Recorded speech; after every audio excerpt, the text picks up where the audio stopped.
Maria Esther, seja muito bem-vinda à Sagres. Eu já tive o prazer e a honra de conhecer o Centro Arte Déco de Goiânia pela perspectiva da história e da arquitetura, numa aula sua. Então, seja muito bem-vinda. Olha, obrigada. O prazer é meu, assim, é sempre um momento muito feliz. A Sagres, para mim, também é uma referência em comunicação, né? E é muito bom. Obrigada. Maria Esther, antes da gente aprofundar um pouco no concurso, eu queria entender o que tipo de critérios vocês vão utilizar na escolha, né, desse projeto, porque esse me chamou a atenção, fazer um concurso para montar uma arquitetura de uma comunidade quilombola. Como é que é pensado isso, né? Eu fiquei pensando muito por interferências, né, por uma série de coisas que a gente sabe que muitas vezes causam impacto, causam mudanças culturais. Como que a arquitetura se casa nesse desafio da moradia da população quilombola? Olha, a arquitetura tem como princípio básico a organização do espaço. Então, seja qual for o programa, a excelência na organização do espaço é que vai definir, por exemplo, para a gente, se ele atendeu ou não, né? Obviamente, a gente tem uma banca julgadora especialista, são 2 arquitetas e uma pessoa que não é arquiteta, representando os conhecimentos, né, desse grupo de população, mas você fazer esse casamento, e não foi por acaso que foi lançado no Dia do Patrimônio, é para a gente se lembrar desse tipo de coisa que é pouco falada. O território quilombola é protegido por lei, né? O território quilombola, ele precisa ser valorizado, né, em sua instância, em todas as perspectivas, assim, no tamanho dele, na localização dele, nas características geográficas e de uso dele, né? E não foi por acaso que a gente fez essa mescla. Olha, vamos então não só fazer as pessoas se lembrarem que esse território é protegido, como dar a oportunidade dessas pessoas terem acesso a alguma arquitetura de qualidade. Isso não é uma invenção, vamos dizer assim, do Conselho. Eu não sei se as pessoas sabem, mas existe uma lei, que é a Lei 11.888, de 2008, que já garante a populações de baixa renda acesso a projetos pelos quais elas talvez nunca pudessem pagar, ou elas absolutamente nem saberiam como ter acesso a isso. Então, a partir dessa lei é que o CAL institui, então, esse programa chamado Assistência Técnica em Habitação de Interesse Social, e essa parceria com a GEAB, que não é de agora, a gente já fez um outro concurso em 2020, foi muito bom, muito, né? A gente agora está esperando isso ficar pronto, essa casa ficar pronta. A gente espera chamar a atenção para esse tipo de vivência, para esse tipo de viver, né? E que a arquitetura precisa servir a isso também, né? E não só a essa coisa urbana, do urbano, ou do glamour, ou o que seja, né? Agora, uma curiosidade, a arquitetura, ela se interessa, né, por esse tipo de estilo, vamos dizer assim, por esse tipo de conhecimento? Na academia, os profissionais em especialização, isso é uma carência hoje do mercado dentro da arquitetura, por exemplo, Maria Esther? Olha, é muito mais do que você pode imaginar, porque essa distância que existe ainda entre a academia e a vida real é uma das coisas que a gente pretende fazer com esse tipo de trabalho, com esse tipo de projeto, né? De você abrir um concurso para pensar isso. A quantidade, quando a gente foi montar o concurso e a gente teve que escrever uma nota técnica, a quantidade de material produzido sobre isso, principalmente na geografia, né? O pessoal que estuda geografia cultural, com a descrição dos espaços, a descrição desses materiais e a quantidade de pesquisa que tem sobre essas comunidades é muito grande. Na arquitetura, isso está dentro da história, está dentro do patrimônio. E, às vezes, o que falta é esse link, da vida real, né, com a academia, trazer para cá, para fora, para que escritórios de arquitetura que estão acostumados a trabalhar venham produzir para esse tipo de programa. A arquitetura não se limita, ela não pode se limitar a um tipo só vamos dizer assim, de atividade. Olha, eu só projeto casas, eu só projeto comércio, eu só faço desenhos de loteamento assim ou assado. Não tem isso, né? Faz parte do fazer da arquitetura a pesquisa. Então, chegar um programa novo como esse, né, e falar, olha, vamos fazer uma casa para uma comunidade quilombola. A primeira coisa que a gente sai fazendo é uma pesquisa de preferência no local, né? Quem tiver a possibilidade de visitar uma comunidade como essa, que tem a sua fundação em quilombola, vai ter mais argumentos, vai ter mais elementos para fazer o projeto. Então, a arquitetura não se limita, em hipótese alguma, a um tipo ou outro só de construção que seja adequado. A arquitetura tem que ser para todos.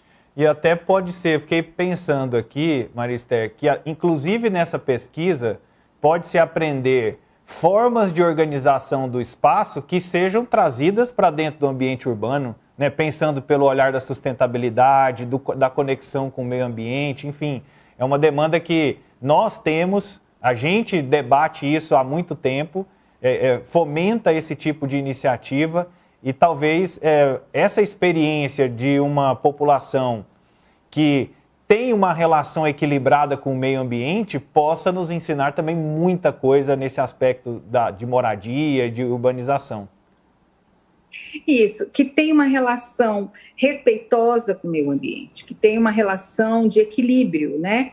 Olha, isso tão é verdade que esse modelo de hortas urbanas que hoje é tão propagado, quantas, né, pessoas estão falando isso nos seus programas, né, vereadores trazendo isso, que é uma coisa muito boa. Com essas pessoas, nós vamos aprender muito, porque o sítio de implantação da casa deles é na zona rural, e eles têm toda essa diversidade de atividades de produção do seu próprio alimento, a forma, né, como eles lidam com isso na distribuição do espaço, o que está na frente, o que está atrás. Isso está na hora da gente começar a aprender com eles e não desconsiderá-los, né, como a história, né, nos mostra, né? A gente já tem lei, é de 1988 a lei, é da Constituição Federal, a lei que os protege. Então, está na hora da gente, além de saber que existe a lei, colocar isso em prática, trazer isso para cá e aprender com eles. Você tem toda a razão. Eles são, depois que a gente começa a ler sobre eles, você começa, é muito apaixonante, você começa a achar que a gente não sabe nada ainda. E com certeza, até procurando no IBGE, o dado de 2019, hoje a gente tem quase 6 mil localidades quilombolas em todo o país.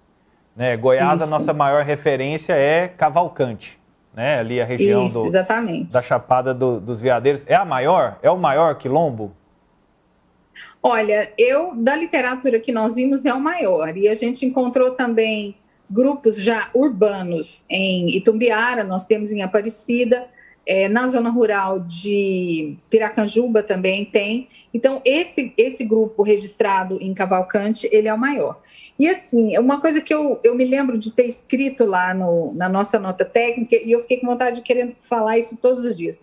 Eles estão aqui há 500 anos, né? Eles vieram, são povos que vieram e foram escravizados, né, pelos europeus que vieram também, e nós devemos isso, eu penso, a eles, esse respeito, esse olhar, esse momento de chamá-los, né, ouvi-los, né, e fazer alguma coisa para que a gente possa conviver com um mínimo, né, de respeito por eles. Esther, e falando sobre o concurso, o urbanista, o arquiteto que se interessa, que deseja participar, é aberto a estudantes? Como que pode se inscrever e participar desse concurso? Precisa ser arquiteto formado, precisa ser arquiteto urbanista, pode ser equipe, pode ser individual. Até o dia 30 de setembro, os projetos devem ser entregues via correio, né? Colocar essas plantas, esses desenhos no envelope, remeter ao CAU, aqui ao Conselho de Arquitetura. É um concurso nacional, como deve ser todo concurso, né? Feito pela autarquia. E tem o edital publicado na página do CAU, está lá desde esse dia 16 de agosto, a gente publicou. Tem todos os dados lá, todos os detalhes de forma de apresentação. Nós vamos premiar os 3 primeiros colocados, né, um prêmio em dinheiro, e o primeiro colocado recebe ainda a assinatura de um contrato para elaboração dos projetos complementares, para a gente poder dar encaminhamento à execução dessas casas, né? A demanda disso é da AGEAB, é a AGEAB que vai conduzir o processo de execução da obra, mas os projetos vão ficar a critério nosso de encaminhar, porque, veja, o projeto que está sendo premiado é o projeto de arquitetura, mas para a gente fazer uma obra, a gente precisa da engenharia elétrica, da engenharia hidráulica, né? A gente precisa do projeto estrutural, do hidráulico, e isso é um passo seguinte após a gente divulgar esse vencedor.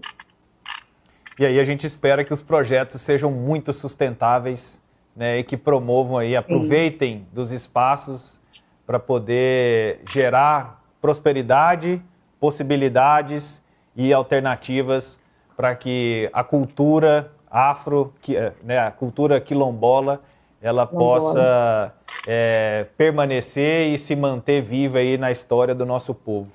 Marister, muito obrigado pela sua participação, boa sorte. O resultado está previsto para quando? O resultado vai ser dia 12 de outubro, em meados de outubro. Deixa eu pegar o calendário aqui. Meados de outubro, a gente recebe essas propostas e dá um prazo para a banca analisar. Às vezes tem recurso, né? Uhum. Mas a divulgação é 13 de outubro, 13 exatamente. De outubro. E lembrando, tem uma coisa importante da gente pontuar, né? A gente quer, inclusive, essa coisa da sustentabilidade que você está falando, né? A gente quer deixar isso claro, está lá no edital. Não é uma coisa assim de pau a pique ou de... Não, o quilombola é uma pessoa que está no século XXI, está na zona rural, está com todas as necessidades que um ser humano no século XXI está, né? Então, essa é uma dica de que a gente também pretende imprimir essas técnicas de sustentabilidade nessa residência.